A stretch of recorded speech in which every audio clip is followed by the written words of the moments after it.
Ladies and gentlemen, Roster Watch Nation, welcome back to the epic Roster Watch podcast, brought to you by RosterWatch.com. My name is Alex Dunlap here with Cody Carpentier and the Trashman, as we're here to discuss the riskiest running backs to draft in 2024 fantasy football leagues, or at least the riskiest so far. So happy to have you guys here with us. If you're watching on YouTube, please remember to like the show, subscribe to the channel. We'd certainly appreciate that. Leave us a 5-star rating and a review if you're listening on Spotify or Apple Podcasts or wherever you get your podcasts. Boys, good to see you. I just got the PPR cheat sheet updated to version 1.1. Can you believe that? It's almost July 1, baby. We got to get ready for it.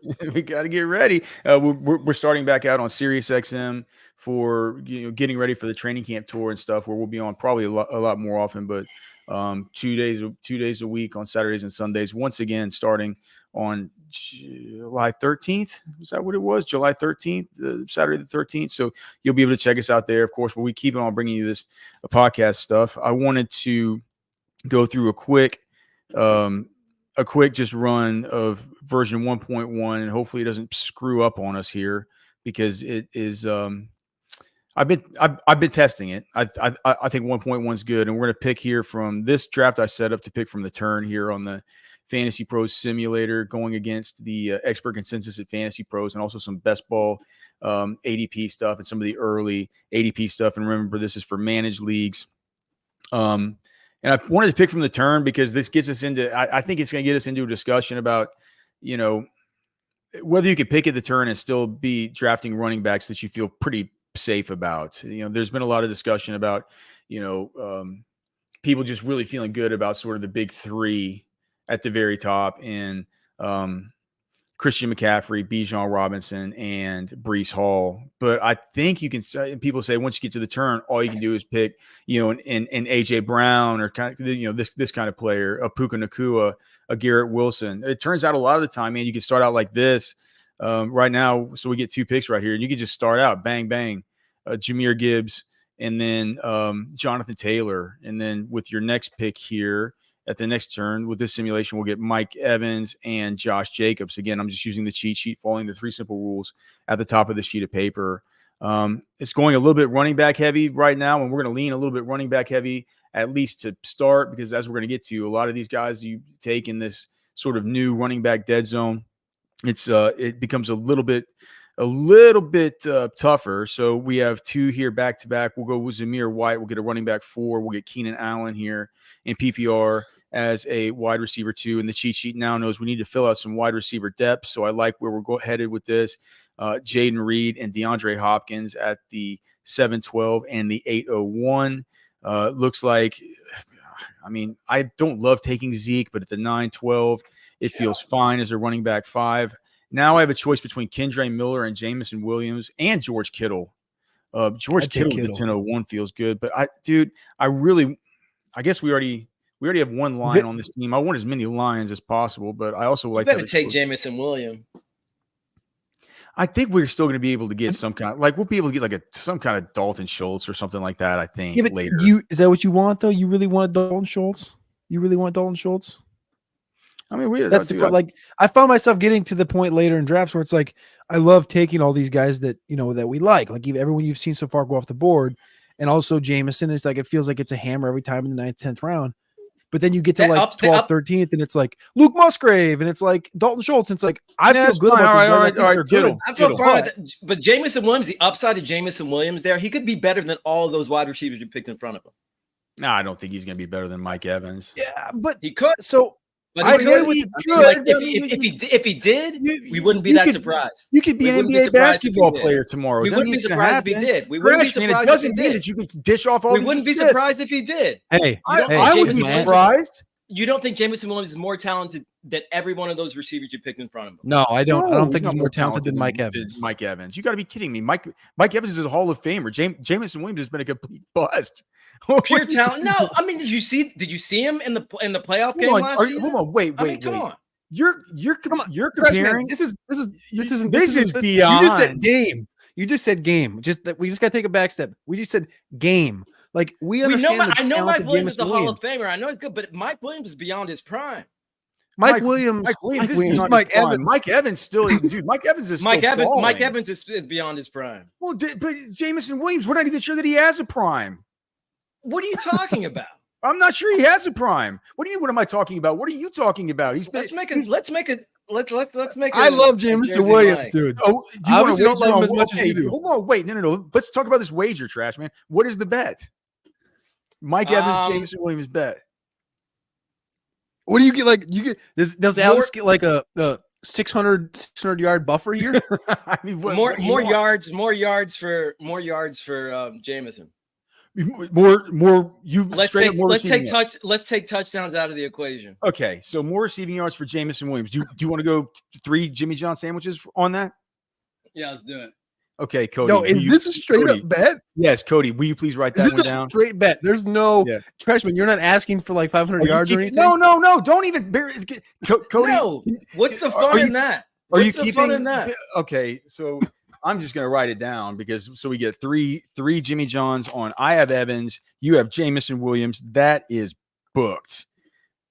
Evans. Oh, Jamison. Okay, so I don't want to like keep laughing at it, but like I like Jamison Williams a lot. Trashman, you obviously love him more than we do. I don't think it's a question about like what it could be if he hits. I think it's the fact that like the hit rate possibility is like sub 10%, sub 8% range right now. And when you're comparing it to what like the positional need of the tight end, right? Kittle's going off the board like in a clear different tier than the top end of these guys for some reason. It happens every single year. And when you're talking about, and this is where I'm coming from, and I love Jamison, but Jamison versus Kittle to what your positional need on this roster. When you're building off the cliff after. I mean, I have Reed, I have Hopkins. I can go later, and I can get. Let's see what happens. Khalil Shakir's aboard. Khalil Shakir is going to get targeted more than Jamison Williams. And so we get Khalil. So we get Khalil Shakir right here at the 11. I hate Khalil Shakir. I don't like him either, Trash Man. He's a borderline 12th round pick, and there's just a huge target void there in Buffalo. Man. Gabe Davis is gone. Stephon Diggs is gone. Like, I mean, the targets are gonna have to go somewhere. They're not all just gonna go to Keon Coleman and Dalton Kincaid. So I think Khalil Shakir and Curtis Samuel are guys that we've been getting a lot here in this area, and I think it's fine. Who knows? I like Samuel more than Shakir. The value. Well, I think Samuel's probably off the board. Anyway, we'll go Khalil Shakir here, and then we'll take an epic upside stab here with Jalen Wright. The rookie for the Dolphins here, like Cody said earlier, just 20 pounds, just a 20-pound heavier type Devon Achane type of back. And then can I get it on the bet action here with Trashman? I want Khalil Shakir over Jamison. Are you doing a Vulcan sign right now? For one Jimmy John. I want Shakir over Jamison for one Jimmy John receiving yards. Well, he'll give you that if he gave me Mike Evans. So receiving yards? Okay, for sure. So Shakir, Jamison, I'll write that one down. Shakir, Jamison for one Jimmy John. Okay. And here were the final two kicks before kickers and defenses. We'll go with the rookie Ray Davis, who is one of the reasons why I'm thinking that James Cook could be risky this year. And then Tua in the 14th round. I don't care. It's fine. I'll just stream the rest of it. Do you think that Fantasy Pros is going to give me a good grade for this draft? No, I can't imagine 78 out of 100. Let's see what they say. I think it's gonna be a 90-something, 94 out of 100. Let's see what these guys.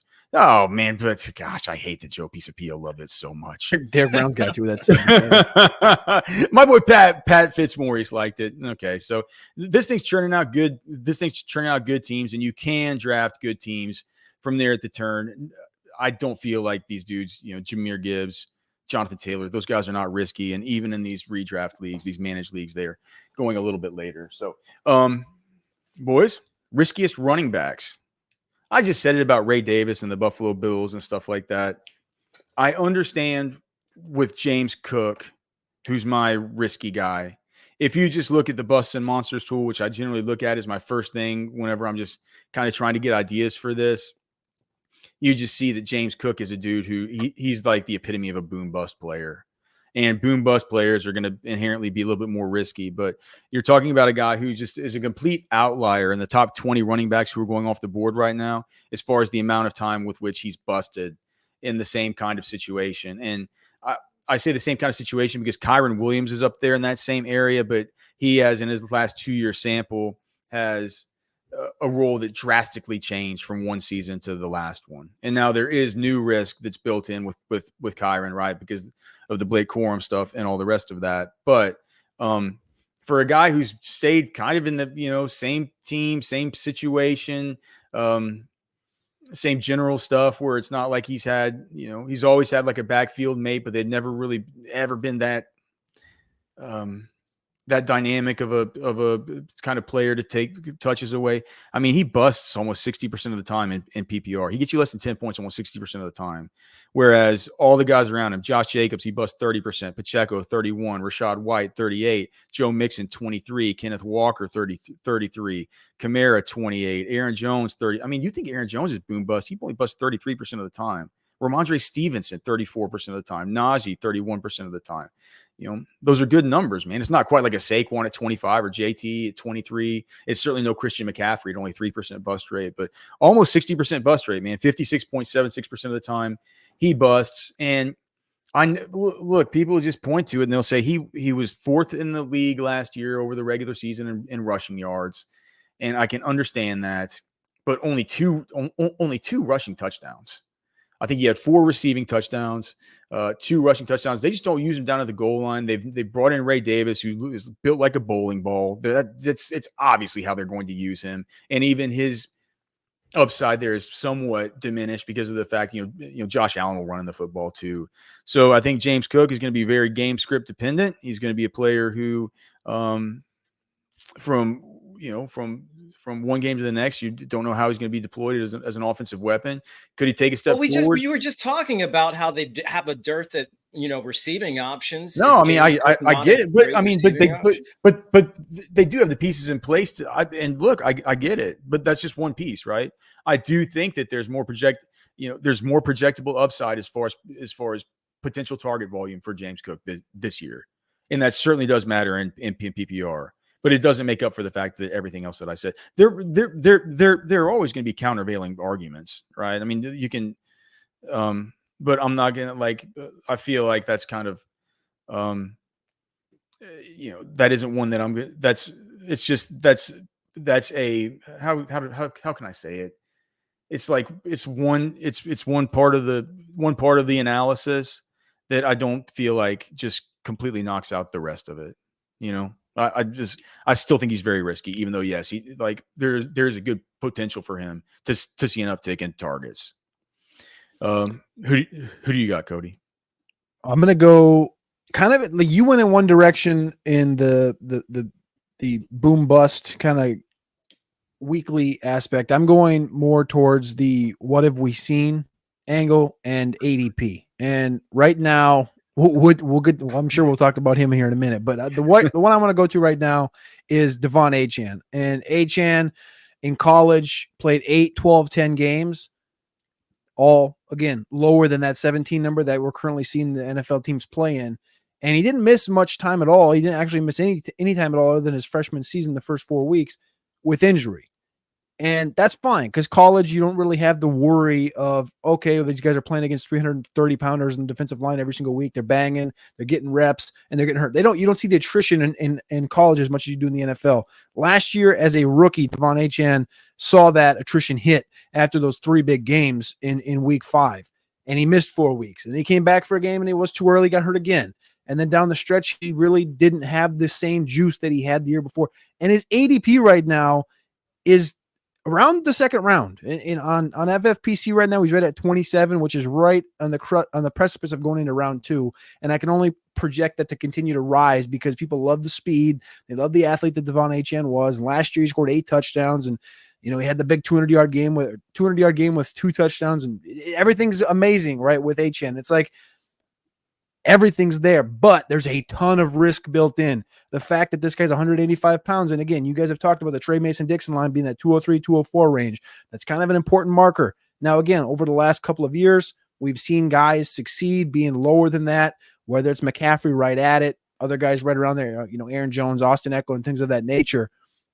But when you're built like a track runner more than you are an NFL running back, it exhibits more upside to injury. And Achane, of course, has RB1 ability as far as his talent, as far as if he could touch the ball enough, like. But there's you have to play it that way, right? You have Jalen Wright there, you have Raheem Mostert there, you have two weapons on the outside of receiver. I just don't get the price tag right now on Achane combined with the risk, and the risk that Achane has outweighs the price tag for me.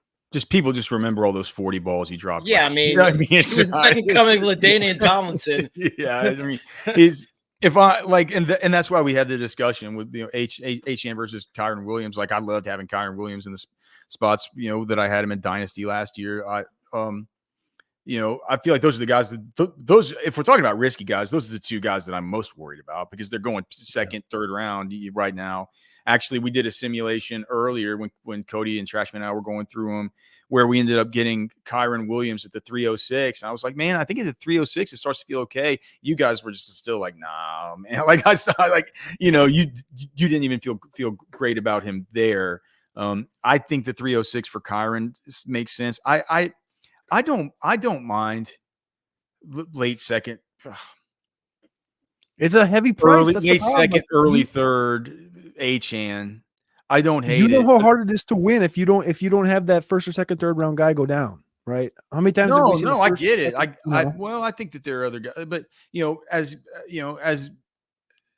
you can tell, I prefer guys like ETN, and I prefer Derrick Henry, and I'm not sure that the ADPs, as far as the ADP consensus over on Fantasy Pros, has that. They have Kyren and Achane ahead of those guys. So, yep. But I feel like if either's priced properly, it feels fine. It's just for me, I like if I'm picking, let's say I'm picking 101 and I get McCaffrey, right, and then I get to the back end of the turn. Yeah, the 2-3 turn. And I can get sometimes a Chris Olave or something slips. And if I can get if I can start McCaffrey, Olave, or even Mike Evans, and then Drake London will sometimes slip, and then get Achane.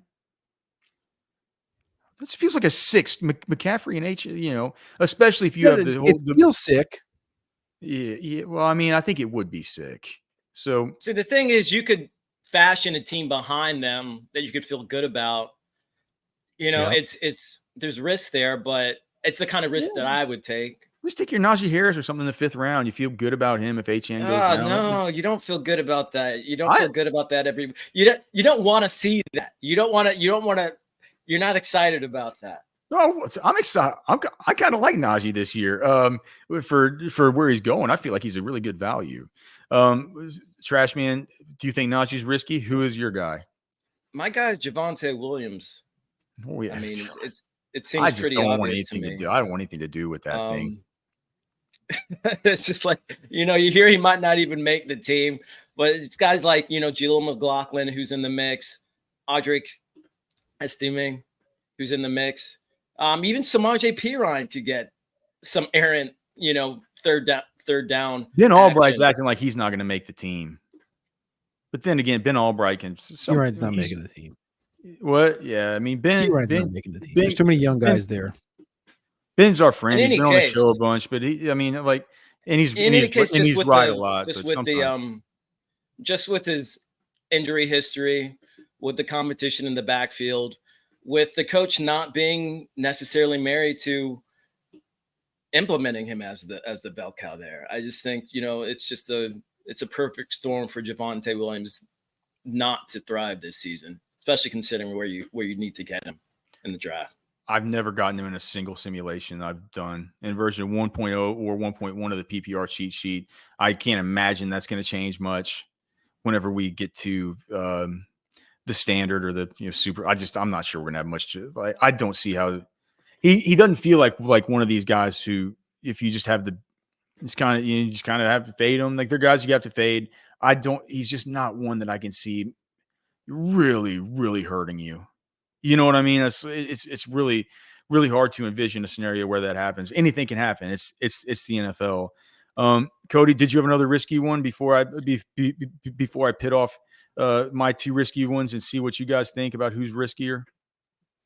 I mean, I just think that I want to say this point blank. It's pretty obvious the running back position. I know we've went through the receivers, the riskiest, the safest. We talked about the safest running backs the other day. People can go watch those over in the RosterWatch YouTube channel. You can listen to them on the podcast and everything like that. But the running back position itself, we've talked about a couple of guys now already that are risky, but in reality, I would say 90% of the situations right now in the NFL are risky as far as the backfields go because of the depth that's there. Like you can point to a couple that are not risky, potentially like a Derrick Henry, but even he has the age behind him. So I don't really have the fact that Lamar Jackson might rush in some more touchdowns than he would like and stuff like that. Right. Bingo. So like, I don't really have a ton of names to list, I guess, as far as the way I kind of looked at the risky part of it was more so where these guys are priced, where they're going, and kind of the expectation, the situation they're all setting in. And so I thought HN was the biggest risk. And I think that there's a couple of names behind him, like Rashad White. I think Josh Jacobs is kind of a risk. I'm kind of worried about that, but I won't jump into it. I'll let you cover your couple guys. Rank J.K. Dobbins. Oh, well, I mean, you could take him with your, your last pick in your draft. Yeah. So I don't see that as being risky. You could take him after. Does he go after Kamani Vidal? They're like, I think they're like literally maybe back pretty close. I think they're close. But I think technically he goes after Vidal's 135 and Dobbins is 138 on FFPC right now. Yeah. So anyway, that's how that kind of sits right now. Rank these three, this kind of sub tier.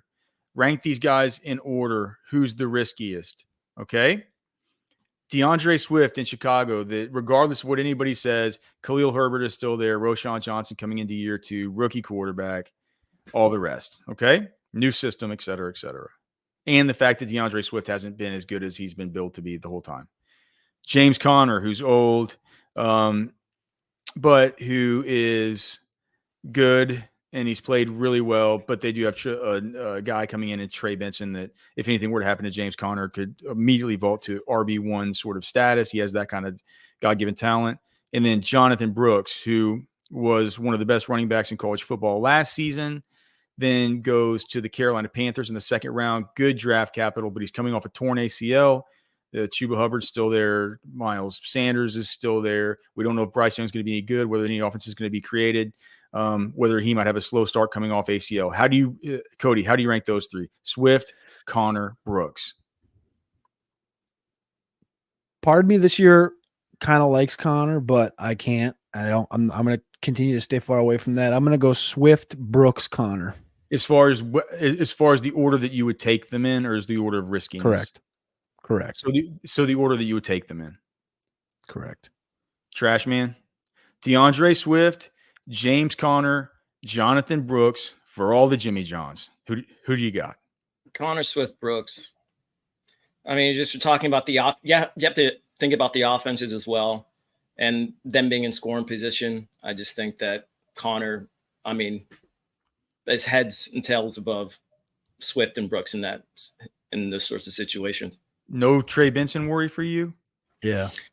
I mean, I feel like there have been situations where there have been other good backs on the Cardinals and they just run Conner into the ground. I feel like it's just, that's the situation that he's in. And he's a good goal line back.